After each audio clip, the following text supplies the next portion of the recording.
And who is he? So Murr3y wasn't necessarily the first imposter, because that goes to Patient Zero, who was the first crewmate to turn into an imposter after he was bit by an alien. So Patient Zero was behind the imposters. So if Murr3y was living under polus the entire time, how did he turn into an imposter? Since he was there way before Patient Zero even existed. But let me explain. Murr3y was originally a parasite, and Murr3y's home was underground. And whenever he'd get hungry, he would just leave his hole and roam around polus. Murr3y did this for a long time, without anyone ever bothering him. But one day a ship landed on polus, and it was the crewmates. Murr3y didn't know what was going on. He just saw a bunch of creatures in spacesuits roaming around his home. Murr3y at the time was a very nice monster. He was afraid of scaring the crewmates because they seemed nice. Even though he had someone to talk to, he wanted to make new friends. So he tried to come out of the hole when one of the crewmates was right next to him, and the crewmate ran away in fear. The crewmate then told the rest of the crew that they weren't alone. There was something hiding underneath them the entire time. Murr3y was scared. He didn't know what he did wrong. Why did the crewmate run away from him? He wasn't trying to do anything. So Murr3y decided to stay in his home. And the only time that he would go out is during the night, when the crewmates were sleeping, because he was afraid of scaring them. And he was hoping that maybe one day he'll earn their trust, which would never happen. Murr3y would spend his time just watching the crewmates expanding their base on his home. As I mentioned earlier, Murr3y is a nice creature, so he didn't mind that the crewmates just took his home. He was actually quite happy, because now he actually has something to do. He could just watch the crewmates do their own thing, instead of just staring at a wall, which gets very boring. But this would all soon change. While Murr3y was in his hole, he heard a bunch of screaming coming from outside. He had no idea what was going on. At first he thought that maybe the crewmates were hosting some sort of birthday party, or maybe even a celebration. So Murr3y decided to ignore all of the noise. Since the crewmates weren't the biggest fan of him, he was afraid of possibly sabotaging their celebration. But Murr3y was wrong. It wasn't a celebration. It was an attack by one of the imposters, which was Patient Zero. So Murr3y woke up the next day,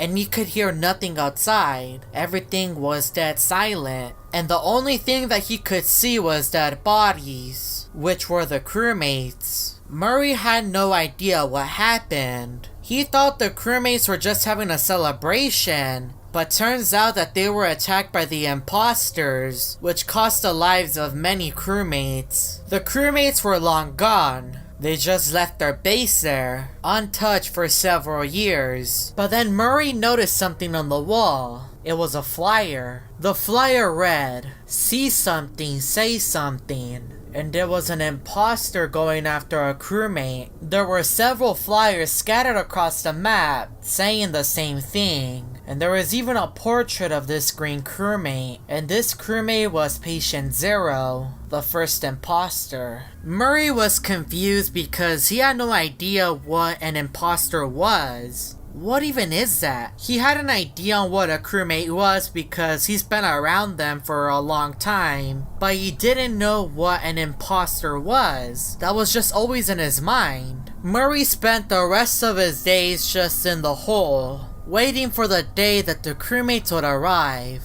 Until one day, Patient Zero appeared. Murr3y was alone, so he decided to talk to him.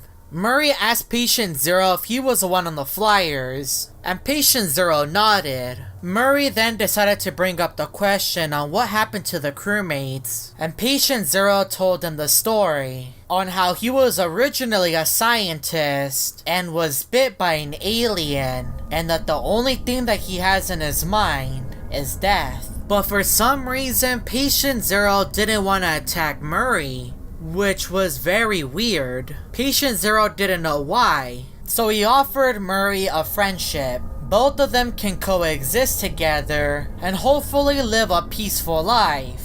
Murr3y agreed because the crewmates left the planet, so he had nothing else to do and he didn't want to be lonely. So he accepted Patient Zero's offer, and both of them were now friends. One day while Patient Zero and Murr3y were sleeping in the hole, the crewmates finally returned, after several months. Patient Zero came out of the hole and went after the crewmates, and Murr3y didn't know what to do. So he just stayed down there, and was hoping that Patient Zero would snap out of it and come back, but he never did. Patient Zero was now missing. He had no idea if the crewmates captured him or if he's just hiding somewhere else. But what Murr3y does know is that there's more imposters, and the bodies of the crewmates were being thrown down the hole. The crewmates then covered the hole, and Murr3y was unable to escape, so he was forced to eat the crewmates, which made him grow in size. But one of the imposters wasn't dead, and bit Murr3y. Murr3y then went after him, but this was a day that Murr3y turned into an imposter. That night while he was sleeping, he grew in size. And this is how Murr3y was born. He was no longer a nice parasite. He was now part of the imposters, and now his mission is to get rid of the crewmates and take back his home, which was